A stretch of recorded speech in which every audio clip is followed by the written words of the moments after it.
좋아요, 구독! 아침에 있는 어젯밤 미증시 이야기 종목 브리핑 전해드립니다. 지난 금요일 뉴욕 증시 3대 지수는 모두 상승하면서 마감했습니다. 다우지수는 장중 한때 사상 처음으로 44,000선 돌파했고요. S&P 500 지수 역시도 장중 처음으로 6,000선을 뚫어냈습니다.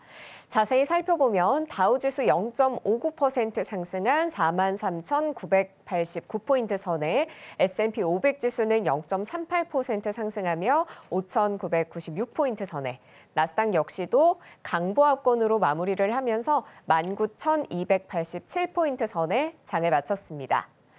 트럼프 전 대통령의 당선 이후에 미증시는 계속해서 랠리를 이어가는 모습인데요. 규제 완화와 감세 정책에 대한 기대감이 투심을 자극한 것으로 보입니다. 트럼프 랠리가 이번 주에도 이어질 수 있을지 지켜봐야겠습니다. 이번 주에는 미국의 10월 CPI와 PPI 등 주요 물가 지표들 발표가 예정이 돼 있는데요. 이 역시도 서울경제TV 통해서 챙겨보시길 바랍니다.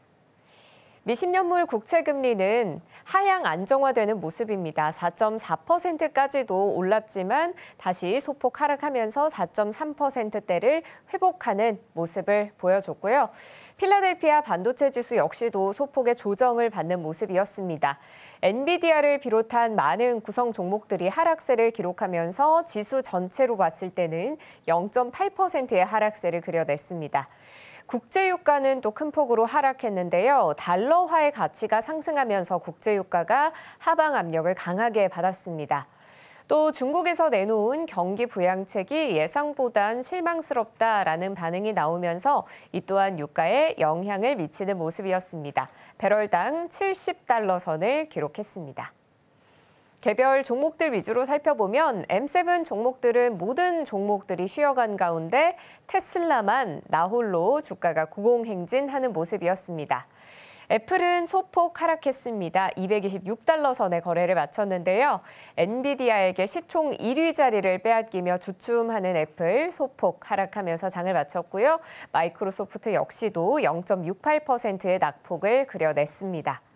엔비디아도 하락했습니다. 0.84% 떨어졌는데 인텔을 대신해서 다우지수에 편입된 첫 거래일이었죠. 지속적인 상승세에 차익 실현 매물이 출회되면서 주가는 소폭 하락하긴 했지만 장중에는 149.76달러까지 오르면서 역대 최고점은 더욱 높였습니다. 주가 150달러 선 돌파를 정말 목전에 두고 있는데요. 이에 더해서 시가총액 4조 달러 돌파도 가시권에 든 상황입니다. 지금까지 전 세계를 통틀어서 시가총액이 4조 달러를 돌파한 기업은 없었는데요. 모든 빅테크들이 투자를 아끼지 않는 AI 산업에 꼭 필요한 기업으로 거듭나면서 최초의 시총 4조 달러 기업이 될 수 있을지 모두의 시선이 집중되고 있습니다. 엔비디아의 시총은 지난해 6월 처음으로 1조 달러를 넘어섰는데요. 이후 단 8개월 만에 시총 2조 달러를 돌파했고 이어 지난 6월에는 시총 3조 달러도 뚫어내며 2조 달러에서 3조 달러까지 올라서는데 든 기간은 단 4개월이었습니다. 엔비디아는 다음 주 3분기 실적 발표를 앞두고 있는데요. 실적 결과치에 따라서 시총 4조 달러 돌파 여부와 시기까지 결정이 될 것으로 보입니다. LSEG는 매출을 전년 동기 대비 80% 이상 증가한 328억 달러로 전망하고 있습니다. 알파벳 역시도 1% 넘는 낙폭을 기록하면서 하락하는 모습이었고요. 아마존 살펴보시면 0.89%의 하락을 그려냈습니다. 메타 플랫폼스 0.4% 떨어진 가운데 테슬라의 주가 주목해볼 만합니다. 지난 한 주는 테슬라에게도 굉장히 역사적인 한 주였죠. 금요일장에서도 테슬라의 주가는 무려 8% 이상 상승하면서 321달러 선에 거래를 마쳤습니다. 트럼프 전 대통령의 당선이 확정된 뒤에 지난 6일에는 14% 이상 급등을 했었고 7일에는 2.9% 오른 데 이어 사흘째 랠리를 이어갔습니다. 일론 머스크 CEO가 차기 트럼프 행정부의 주요 역할을 맡을 것으로 예상이 되면서 테슬라의 주가가 상승 탄력을 받았고 결국에는 시가총액 1조 달러도 돌파해냈습니다. 이어서 투데이 핫스탁입니다. 먼저 트럼프 미디어 앤 테크놀로지 살펴볼까요? 주가가 급등하는 모습이었습니다. 15% 이상 뛰었는데요. 트럼프 당선인이 가진 30억 달러 규모의 트럼프 미디어 지분을 팔 생각이 없다라고 공식적으로 발언한 후에 주가가 뛰었습니다. 트럼프 당선인이 자신이 만든 소셜미디어 트루스 소셜을 통해 직접 밝힌 내용인데요. 이는 트럼프 당선인이 해리스 부통령을 꺾고 대통령에 당선된 이후 처음으로 직접 작성한 성명이었습니다. 트럼프 당선인의 게시물 직후에 트럼프 미디어가 급격한 변동성으로 인해서 일시적으로 거래가 중지되기도 했습니다. 이어서 바이오엔텍 살펴보겠습니다. 독일의 생명공학 기업 바이오엔텍의 주가가 금요일장에서 2.56% 상승하면서 110달러에 장을 마쳤습니다. 골드만삭스가 바이오엔텍의 새로운 암 치료제가 주가를 끌어올릴 수 있다고 언급을 하면서 중립에서 매수로 업그레이드를 한 뒤에 그 영향을 받은 것으로 보이는데요.